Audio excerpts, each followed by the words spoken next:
নমস্কার, কল্কিতত্ত্বে স্বাগতম। আজ আমরা জানবো শিবের অজানা রহস্য, যার গভীর বিশ্লেষণ আজ আমাদের সামনে আসছে। সময়ের শুরু ও শেষের ওপার থাকা এক সত্তা, যিনি একই সাথে পরম শান্ত এবং চরম ধ্বংসাত্মক। এই বৈপরীত্যের আড়ালে লুকিয়ে আছে মানুষের মনস্তত্ত্ব ও মহাবিশ্বের এক পরম সত্য। চলুন বিস্তারিত দেখে নিই।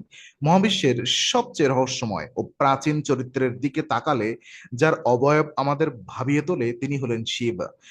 পুরাণ থেকে শুরু করে আধুনিক দর্শন সর্বত্রই তার উপস্থিতি এক অদ্ভুত কুহেলিকা তৈরি করে।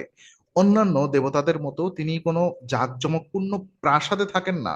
তার কোনো রাজকীয় অলংকার নেই, তার নিবাস শ্মশানে কিংবা বরফে ঢাকা কৈলাস পর্বতের নির্জন চূড়ায়। এই বাহ্যিক রূপটি আমাদের প্রথাগত চিন্তা ভাবনাকে এক বড় ধাক্কা দেয়। ইতিহাস ঘাটলে দেখা যায় সিন্ধু সভ্যতার প্রাচীন সিলমোহরে খোদাই করা পশু পাখি মূর্তি থেকে শুরু করে আজকের আধুনিক সমাজ পর্যন্ত শিবের ধারণাটি বিবর্তিত হয়েছে। কিন্তু এই বিবর্তনের মাঝেও তার মূল চরিত্রটি অপরিবর্তিত রয়েছে। তিনি এমন এক সত্তা, যিনি সমাজের তৈরি করা সমস্ত নিয়ম ও কাঠামোর বাহিরে অবস্থান করেন। শিবকে বলা হয় আদি যোগী, অর্থাৎ যিনি সৃষ্টির প্রথম যোগী। তার এই ধ্যানমগ্ন রূপটি আসলে কি নির্দেশ করে? কিছু গবেষক ও চিন্তাবিদ মনে করেন শিব কোনো ভক্তি নয়, শিব কোনো ব্যক্তি নয়, বরং এটি একটি শক্তি বা চেতনার স্তর। যখন সৃষ্টির বুকে কোনো কিছুর অস্তিত্ব ছিল না, তখনও এই শূন্যতা বিদ্যমান ছিল। এই শূন্যতাই শিব। তবে এই বাহ্যিক বৈরাগ্য এবং শ্মশান বাসের আড়ালে মানুষের মনের গভীরে মনস্তাত্ত্বিক রূপক লুকিয়ে আছে, যা আমাদের চেনা জগতের ভেতরের অহংকারকে এক নতুন আয়নার সামনে দাঁড় করিয়ে দেয়। শিবের মনস্তাত্ত্বিক গভীরতা বিশ্লেষণ করলে দেখা যায় তার প্রতিটি প্রতীক মানুষের মনের অবদমিত ভয় এবং আকাঙ্ক্ষাকে ধারণা করে। সাধারণ মানুষ যে শ্মশানকে ভয়ের চোখে দেখে, যেখানে জীবনের শেষ পরিণতি ঘটে, শিব সেখানেই নিজের ঘর বেঁধেছেন। এটি আসলে মানুষের অবচেতন মনের সেই চরম সত্যকে মেনে নেওয়ার প্রতীক, যা আমরা সারা জীবন এড়িয়ে চলতে চাই। তা হলো মৃত্যু। শিবের শরীরে মাখা চিতাভস্য আমাদের মনে করিয়ে দেয় যে জাগতিক সমস্ত সৌন্দর্য, ক্ষমতা ও ধন সম্পদ একদিন ধুলোয় মিশে যাবে। মানুষের মন সবসময় স্থায়িত্ব খোঁজে, কিন্তু প্রকৃতি পরিবর্তনশীল। শিবের এই রূপ মানুষকে জীবনের নশ্বরতাকে মেনে নিয়ে বর্তমান মুহূর্তে বাঁচতে শেখায়। তার গলায় জড়ানো বিষধর সাপটি আসলে মানুষের ভেতরের ক্রোধ, হিংসা ও অহংকারের প্রতীক। সাধারণত মানুষ এই আবেগগুলোর দ্বারা নিয়ন্ত্রিত হয়, কিন্তু শিব সেগুলোকে নিজের নিয়ন্ত্রণে এনে গলার ভূষণ বানিয়েছে। মনোবৈজ্ঞানিক দৃষ্টিকোণ থেকে দেখলে এটি নিজের ভেতরের অন্ধকার দিক বা শ্যাডো সেলফকে চিনে তাকে জয় করার এক চমৎকার উদাহরণ। যখন একজন মানুষ নিজের ভেতরের এই বিষকে অমৃত বা শান্তিতে রূপান্তর করতে পারে, তখনই সে প্রকৃত চেতনার স্তরে পৌঁছায়। কিন্তু এই মানসিক রূপান্তরের বাহিরেও শিবের বাহ্যিক রূপের পেছনে এমন কিছু বৈজ্ঞানিক ও মহাজাগতিক সংযোগ রয়েছে, যা আমাদের যুক্তিকে এক নতুন স্তরে নিয়ে যায়। যদি আমরা লজিক্যাল বা যৌক্তিক দৃষ্টিকোণ থেকে শিবের রূপটি পর্যবেক্ষণ করি, তবে মহাবিশ্বের সৃষ্টির নিয়মের সাথে এর এক নিখুঁত মিল খুঁজে পাওয়া যায়। আধুনিক পদার্থবিজ্ঞান বলে এই মহাবিশ্ব প্রতিনিয়ত সৃষ্টি এবং ধ্বংসের মধ্য দিয়ে যাচ্ছে। শিবের নটরাজ রূপটি আসলে এই মহাজাগতিক নৃত্যের এক শৈল্পিক বহিঃপ্রকাশ। তার এক হাতে থাকা ডমরু থেকে যে নাদ বা শব্দের সৃষ্টি হয়, তা সৃষ্টির প্রতীক, এবং অন্য হাতে আগুন ধ্বংসের প্রতীক। বিজ্ঞানীদের একাংশ মনে করেন মহাবিশ্বের কণাগুলোর অবিরাম ভাঙা গড়ার যে খেলা বা সাব অ্যাটমিক ড্যান্স, তার সাথে নটরাজের এই নৃত্যের অদ্ভুত সামঞ্জস্য রয়েছে।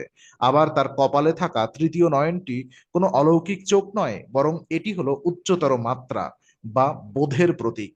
যখন আমাদের দুটি চোখ কেবল বাহিরের বস্তুগত জগৎকে দেখে, তখন তৃতীয় নয়নটি ভেতরের সত্য এবং মায়াকে ছিন্ন করার ক্ষমতা রাখে। কামদেবকে ভস্ম করার যে কাহিনী প্রচলিত আছে, তা আসলে মানুষের কামনা বাসনাকে শারীরিক স্তর থেকে মুক্ত করে আধ্যাত্মিক স্তরে উন্নীত করার যৌক্তিক ব্যাখ্যা। শিবের জটাজাল থেকে গঙ্গার উৎপত্তিও প্রকৃতির জলচক্র এবং শক্তির সুশৃঙ্খল প্রবাহকে নির্দেশ করে। এই বৈজ্ঞানিক এবং যৌক্তিক স্তরগুলোর গভীরে রয়েছে এক অদ্ভুত শান্ত এবং নীরব দার্শনিক দর্শন, যা মানুষের আত্ম অনুসন্ধানকে এক অনন্য পূর্ণতা দেয়। দার্শনিক দৃষ্টিকোণ থেকে শিব হলেন পরম পুরুষ এবং আদি শক্তি প্রকৃতির মিলনস্থল। তিনি অর্ধনারীশ্বর, অর্থাৎ তার অর্ধেক শরীর পুরুষের এবং অর্ধেক অংশ নারীর। এই রূপটি কোনো সাধারণ কল্পনা নয়, বরং এটি জীবন ও মহাবিশ্বের এক পরম দর্শনের ভিত্তি। এটি আমাদের শেখায় যে প্রতিটি মানুষের মধ্যে, সে পুরুষ হোক বা নারী, পুরুষালী দৃঢ়তা এবং নারীসুলভ কোমলতা উভয় গুণই বিদ্যমান থাকে। এই দুই শক্তির ভারসাম্যই হলো সৃষ্টির মূল রহস্য। আধুনিক মনস্তত্ত্বেও এই ধারণাকে স্বীকার করা হয়েছে। শিব যখন ধ্যানে বসেন, তখন তিনি সম্পূর্ণ অন্তর্মুখী। জগতের কোনো কোলাহল তাকে স্পর্শ করতে পারে না। আবার যখন তিনি রুদ্র রূপ ধারণ করেন, তখন তিনি সমস্ত অন্যায় ও মায়াকে ধ্বংস করতে উদ্যত হন। এই বৈপরীত্য আমাদের জীবনের ভারসাম্য রক্ষার এবং ভারসাম্য বজায় রাখার শিক্ষা দেয়। জীবনের অর্থ কেবল সারা জীবন দৌড়ে বেড়ানো নয়, বরং মাঝে মাঝে থমকে দাঁড়িয়ে নিজের ভেতরের শূন্যতাকে অনুভব করাও জরুরি। শিবের উপাসনায় কোনো জটিল আচার অনুষ্ঠানের প্রয়োজন হয় না। কেবল এক ঘটি জল আর বেল পাতাতেই তিনি সন্তুষ্ট, যা আমাদের শেখায় জীবনের সরলতা গুরুত্ব। তবে এই সরল দর্শনের আড়ালে কিছু এমন ঐতিহাসিক ও ভৌগোলিক রহস্য রয়েছে, যা আজও গবেষকদের ভাবিয়ে তোলে। ইতিহাস এবং লোকগাথার অন্তরালে শিবের সাথে জড়িয়ে আছে এমন কিছু ভৌগোলিক স্থান যা রহস্যের কুয়াশায় ঢাকা। তিব্বতের মানস সরোবরে এবং কৈলাস পর্বতকে শিবের বাসস্থান বলা হয়। আশ্চর্যের বিষয় হলো, আধুনিক প্রযুক্তির যুগেও আজ পর্যন্ত কোনো পর্বতারোহী কৈলাস পর্বতের চূড়ায় আরোহণ করতে পারেননি। যারা চেষ্টা করেছেন, তারা এক অদ্ভুত মানসিক বিভ্রান্তি এবং সময়ের দ্রুত পরিবর্তনের কথা উল্লেখ করেছেন। এই পর্বতটিকে পৃথিবীর অক্ষ বা অ্যাক্সিস মুন্ডি বলে মনে করা হয়, যেখান থেকে এক তীব্র চৌম্বকীয় ও আধ্যাত্মিক শক্তি নির্গত হয়। কিছু প্রাচীন লিপিতে বলা হয়েছে, কৈলাস আসলে একটি মানব নির্মিত পিরামিড, যা কোনো প্রাচীন উন্নত সভ্যতা বা উচ্চতর শক্তির দ্বারা তৈরি হয়েছিল। এছাড়া ভারতের দ্বাদশ জ্যোতির্লিঙ্গের ভৌগোলিক অবস্থান যদি লক্ষ্য করা যায়, তবে দেখা যাবে যে সেগুলো ভারতের মানচিত্রে একটি নির্দিষ্ট গাণিতিক নকশা বা ফিবোনাক্সি সিকোয়েন্স তৈরি করে। প্রাচীনকালের মানুষ কিভাবে উপগ্রহ চিত্র ছাড়া এত নিখুঁতভাবে এই স্থানগুলো নির্বাচন করেছিল, তা আজও এক অমীমাংসিত রহস্য। এই রহস্যগুলো প্রমাণ করে যে অতীতের জ্ঞানকে আমরা যতটা সরল ভাবি, তা আসলে তার চেয়ে অনেক বেশি উন্নত। এই সমস্ত রহস্যের জট ধরে এগোলে আমরা পৌঁছাবো এক চূড়ান্ত এবং গভীরতম উপলব্ধির দুয়ারে। আজকের এই আধুনিক ও যান্ত্রিক যুগে শিবের এই পুরো ধারণাটি মানুষের অস্তিত্বের জন্য অত্যন্ত প্রাসঙ্গিক হয়ে উঠেছে। আমরা যখন বাহিরের জগতের সাফল্য, টাকা পয়সা এবং প্রতিযোগিতার ইঁদুর দৌড়ে ক্লান্ত হয়ে পড়ি, তখন শিবের সেই শান্ত ধ্যানমগ্ন রূপটি আমাদের মনে করিয়ে দেয় যে প্রকৃত শান্তি বাহিরে নয়, নিজের ভেতরেই লুকিয়ে আছে।